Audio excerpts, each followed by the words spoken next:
Homélie du Père Gilbert Adam sur l'Évangile selon saint Luc, chapitre 8, versets 16 à 18. Personne, après avoir allumé une lampe, ne la couvre d'un vase ou ne la met sous le lit. On la met sur le lampadaire pour que ceux qui entrent voient la lumière. Une lampe allumée donne une lumière qui brille et qui s'accroît autour d'elle. Cette lampe, c'est Dieu qui l'a allumée et qui fait naître une flamme dans les yeux de celui qui la porte. Lorsque Dieu allume notre lampe, il fait de nous des lumières qui resplendissent. La grâce de Dieu éclaire notre cœur qui donne la lumière là où il se trouve. Le disciple de Jésus devient une lumière par l'action de la parole de Dieu qui transforme notre lumière pour devenir la lumière du monde. C'est par la vie et l'enseignement de Jésus que la parole de Dieu nous est transmise. Nous laissons cette parole vivre et s'implanter dans notre cœur pour répondre à l'invitation d'être la lumière du monde. Jésus insiste sur l'importance de permettre à notre lampe de donner de la lumière. Le monde plane au-dessus de nous tel un épais nuage. L'éclat de notre lumière peut en être affecté. Il se peut même que notre lampe ne brille plus du tout. Nous veillons que les soucis du monde n'envahissent pas l'action de Dieu, sa lumière et son amour en nous. Nous continuons la lecture de l'Évangile. Car rien n'est caché qui ne doive paraître au grand jour. Rien n'est secret qui ne doive être connu et venir au grand jour.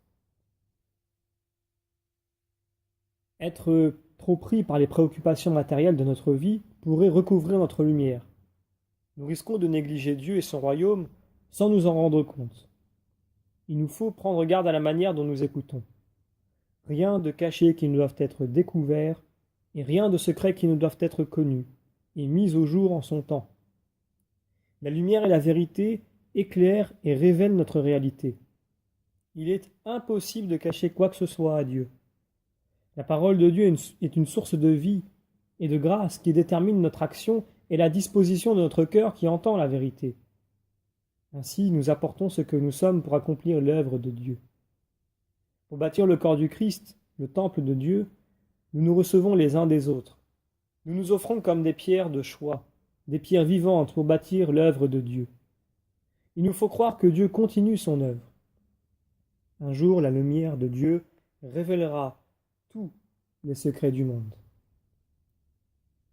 Nous terminons la lecture de l'Évangile. Faites attention à la manière dont vous écoutez, car à celui qui a, on donnera, et à celui qui n'a pas, même ce qu'il croit avoir, sera enlevé. C'est nous qui déterminons la mesure avec laquelle nous voulons être considérés. L'acceptation de la vérité avec un cœur disposé à la pratiquer est une condition essentielle pour recevoir davantage de Dieu. Il fait tout le nécessaire pour notre développement et notre épanouissement. Il nous faut faire rayonner la lumière qu'il nous confie. Nous ne pouvons pas dissocier la grâce divine de notre responsabilité humaine. Jésus prend la mesure dont nous nous servons pour écouter sa parole. De la mesure dont vous mesurerez, vous serez mesurés. Dieu nous bénit en fonction de notre réceptivité à sa parole. Rallume le don de Dieu, la flamme que Dieu a allumée en toi, dit Paul à Timothée. Le don de Dieu doit être ravivé en nous.